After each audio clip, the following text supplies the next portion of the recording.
Pope Francis' Second Catechesis on Discernment. An example, Ignatius of Loyola. We are continuing our reflection on discernment. During this time, we will speak about spiritual discernment every Wednesday, and in doing so, referring to a specific witness can be helpful to us. One of the most instructive examples is offered to us by Saint Ignatius of Loyola with a decisive episode in his life. Ignatius was at home, convalescing after injuring a leg in battle. To dispel the boredom, he asked for something to read. He loved tales of chivalry, but, unfortunately, there were only the lives of the saints at home. Somewhat reluctantly, he adapted, but in the course of reading, he began to discover another world, a world that won him over and seemed to compete with that of knights. He was fascinated by the figures of Saint Francis and Saint Dominic and felt the desire to imitate them. But the world of chivalry also continued to exert its fascination on him. Thus, he felt within himself this alternation of thoughts, those of chivalry and those of the saints, which seemed to be on par with one another. Ignatius, however, also began to perceive some differences. In his autobiography, in the third person, he wrote, quote, "When he thought of worldly things, and of chivalrous things, of course, it gave him great pleasure, but afterward he found himself dry and sad. But when he thought of journeying to Jerusalem and of living only on herbs and practicing austerities, he found pleasure not only while thinking of them, but also when he had ceased." Chapter 8. They left him a trace of joy. In this experience, we note two aspects above all. The first is time. That is, the thoughts of the world are attractive at the beginning, but when they lose their luster and leave emptiness and discontent, they leave you that way empty. Thoughts of God, on the contrary, rouse first a certain resistance. But I am not going to read this boring thing about saints. But when they are welcomed, they bring an unknown peace that lasts for a long time. Here then is the other aspect, the end point of thoughts. At first, the situation does not seem so clear. There is a development of discernment. For example, we understand what is good for us, not in an abstract, general way, but in the journey of our life.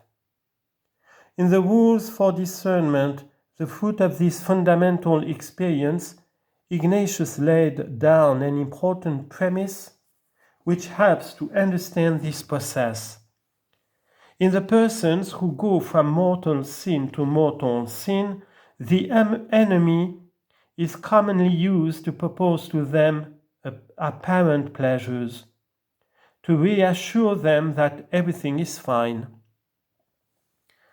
making them imagine sensual delights and pleasures in order to hold them more and make them grow in their vices and sins. In these persons, the good spirit uses the opposite method, pricking them and biting their consciences through the process of reason.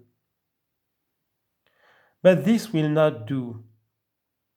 There is a history that precedes one who discerns, a history that it is indispensable to know, because discernment is not a sort of oracle or fatalism or something from a laboratory, like casting one's lot onto possibilities.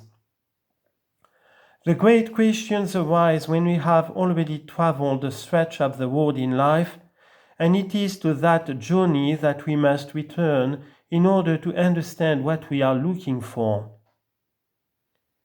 If in life we make a little progress, then, but why am I walking in this direction? What am I looking for? And that is where discernment takes place. When he found himself wounded in his father's house, Ignatius was not thinking of God at all, or of how to reform his own life. No. He had his first experience of God by listening to his own heart, which presented him with a curious reversal.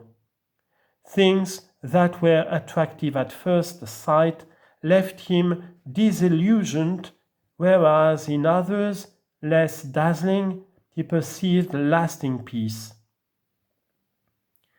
We too have this experience.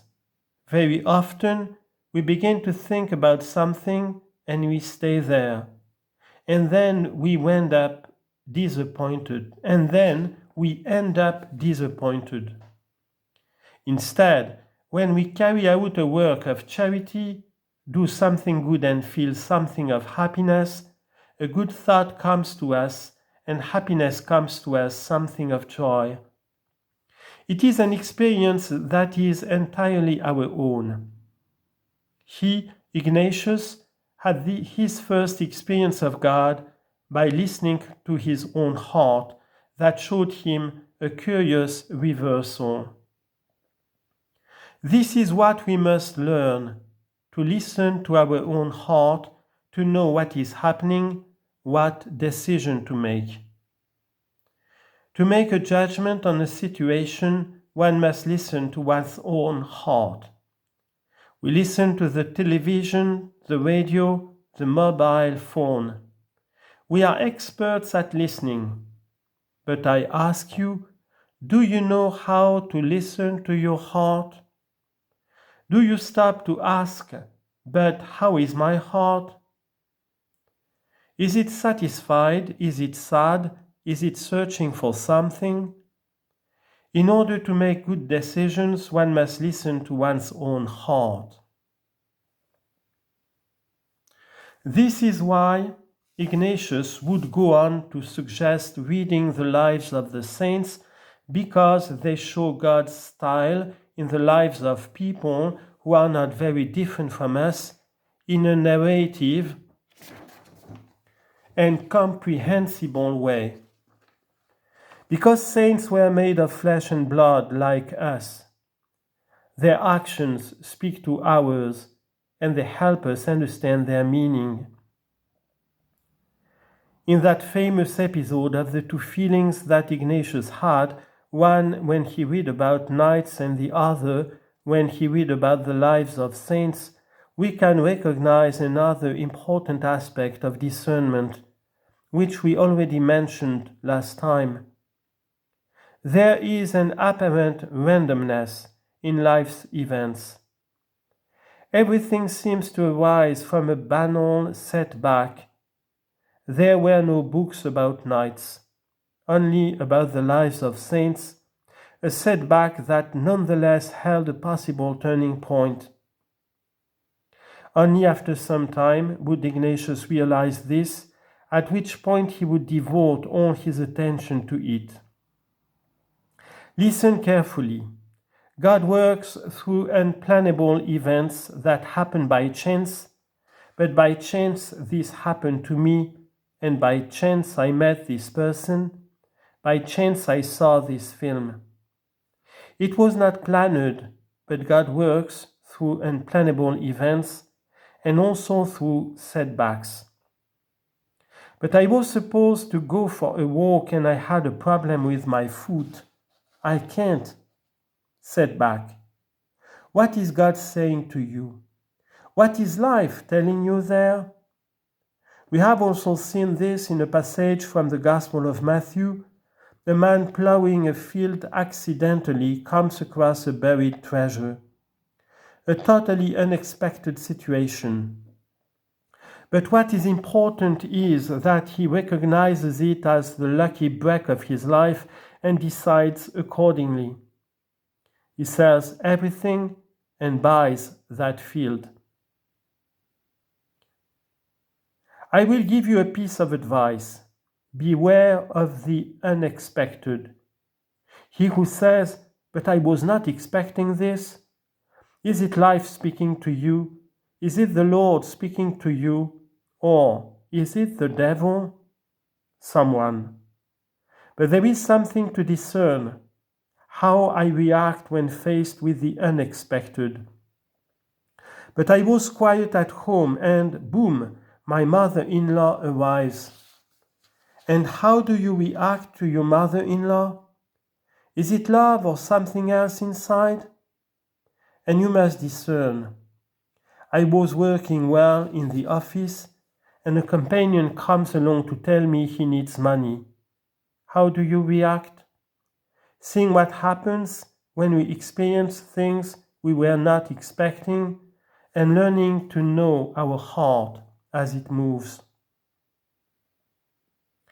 Discernment is the aid in recognizing the signals with which the Lord makes himself known in unexpected, even unpleasant situations, as the wounded leg was for Ignatius.